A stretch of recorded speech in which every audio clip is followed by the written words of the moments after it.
What's up, everybody? Tyson Roush, Let's Talk Jets Radio. Following another ass-kicking. The Jets are now 0-4.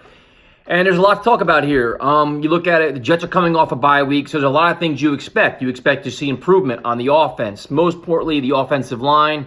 There was changes promised. Demaryius Thomas now playing. You figure a lot of things were going to happen to hopefully see a competitive ball game. And that didn't happen. And it was embarrassing. It was pathetic.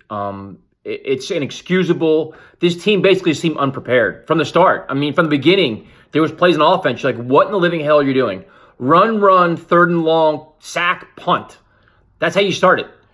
So we'll start it with if you're a longtime fan of the New York Jets, like I am, I go back to the Kotite days. I had season tickets back in 1995, so I went through the whole Kotite nonsense. And the running joke was he used to always say, good week of practice. Good week. We had a good week of practice. We left it all on the field. Effort's not an issue. We're gonna get back on the field and figure it out, and we'll do all this stuff. You listen to Adam Gase; he's saying the same nonsense, and you can't even believe him at this point, and rightfully so. So you look at this game and you look at the quarterback, and the Jets completely mishandled the quarterback position. They've mishandled it since Trevor Siemian was hurt. I mean, you bring in Falk for the short term. You should have brought in Osweiler, Josh Johnson.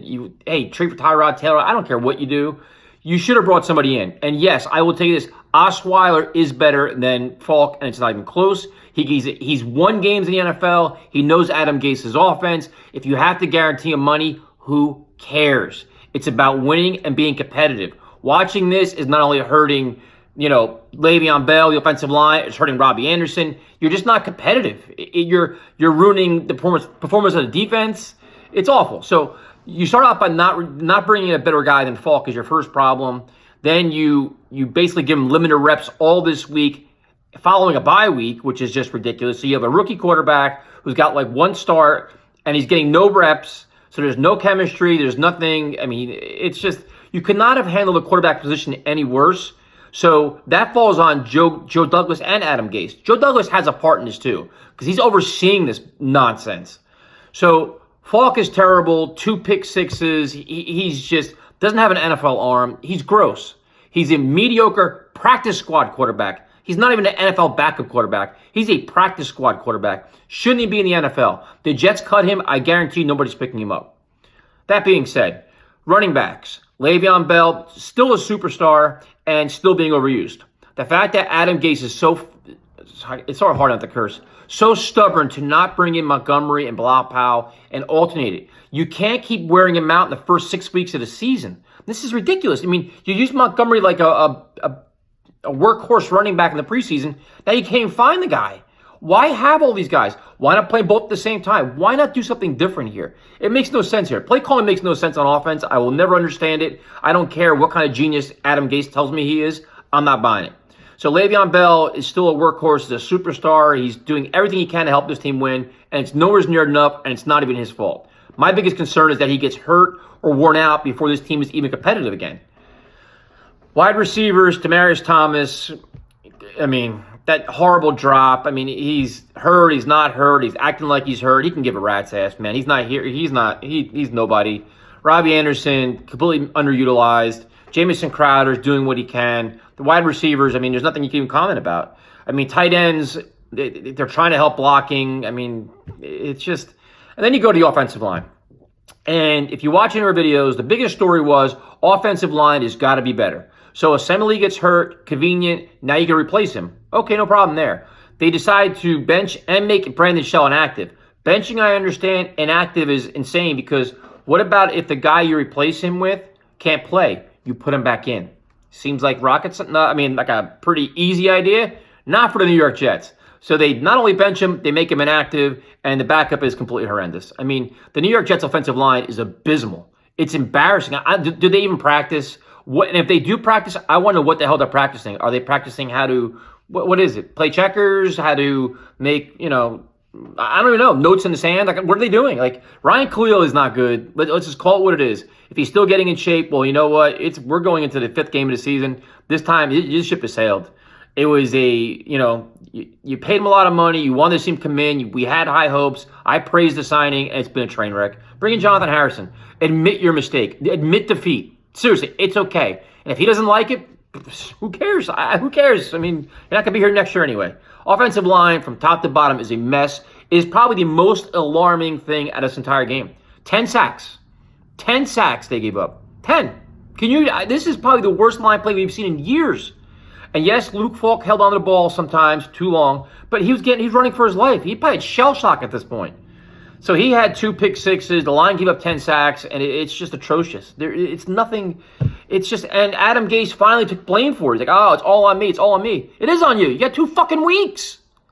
2 weeks to do this shit. I mean, it's just not even competent football. And now it's like, well, the Eagles defense was good. They had 3 sacks coming into the game. You give up 10. It's unprecedented. So, defensively, the Jets defense, they do it all. Neville Hewitt has been playing his ass off. Jamal Adams is still doing that. I mean, they're trying the best they can. Henry Anderson got hurt early on, which really sucked. Leonard Williams is useless. I don't know what, I mean, for you Leonard Williams fans, I don't know what, you're the defenders out there, I don't know what you can defend. His stat sheet is always empty except for a penalty now. He got that. No pressure. Quinnen Williams, coming off an injury, rookie year, he gets a pass because, I mean, what are you going to, he's a rookie and whatever. I'm so over that anyway. Tremaine Johnson's useless. Supposedly he earned his starting spot back, and then they watch him get roasted. So how many times, if Nelson Aguilar could actually connect with Carson Wentz, he would have had 2 deep passes for touchdowns. But they just couldn't sync up. Tremaine Johnson was getting roasted, and Greg Williams failed to replace him. He just, like, Hairston was playing fine. Nate Hairston was playing fine, and you're watching Tremaine Johnson struggle, and you don't take him out. I don't understand that. It will make no sense to me. Whatever. You know, I don't understand how they're using Marcus May a lot either. Marcus May, it always seems like if you watch the play, at the end you see his cleat coming to the pitcher. He's got to be playing 30 yards back. But the story is not the defense. They give you a chance to win. They keep you in the game as best they can. But it's the law of averages. If you're on the field 35, 40 minutes a game, you're not going to, I mean, they're going to get tired. They're going to make mistakes. They're going to, listen, you get demoralized. You get defeated. It's just what it is. So defensively, you have no problems. I mean, they did the best they can, and they, you know, special teams, whatever. I mean, they're trying to contribute. It all comes down to the offense. The offense is the biggest problem. It is an absolute nightmare, and the holes and the issues are alarming. You're not maximizing your resources. Your offensive line is just atrocious, and the quarterback is a mess.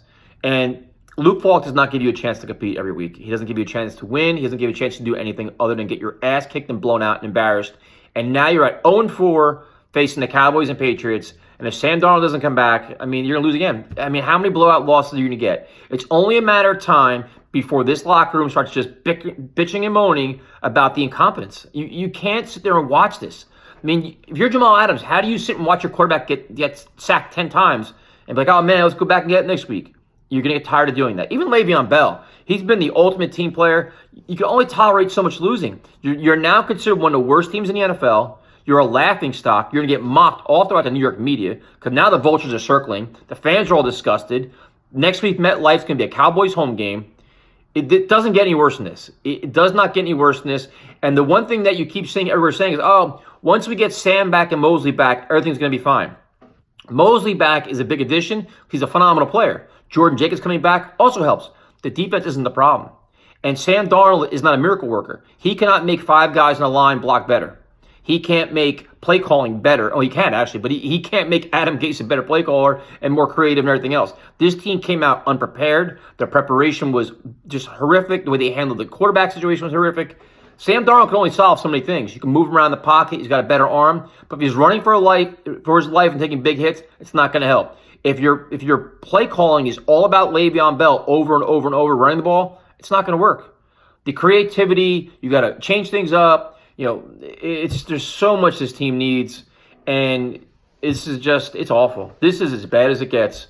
There is no way to sugarcoat this. And to me, my concerns with Adam Gase are they triple now, based on how he's handling everything in terms of roster management, game management. I mean, when he couldn't decide between going for it on 4th and 5 or kick the field goal, they call a timeout and they miss the field goal. Like, that's Todd Bowles shit. Let's be honest. Half the things we're complaining about today, or most things we're complaining about, are things we said about Todd Bowles. But the thing about Todd Bowles is his defense is like, the offense was never this bad. I mean, this is making John Morton look like a friggin' genius. So, What are you going to do? This is terrible. This is unwatchable. It's not enjoyable. They're getting blown out on a weekly basis. The Cowboy game is going to be no different. And if Sam comes back, I'm not even that confident because that defensive front will beat the living hell out of this team. This offensive line is just so poorly coached. It's inexcusable. So, pretty long video. Mine are usually pretty short. I'm trying to be level-headed and stuff, but you can't sugarcoat. You can't call a skunk a cat. I don't know. I don't know what to even say. I'm just so pissed. So we'll be back live Tuesday night. I'm sure it's going to be wild.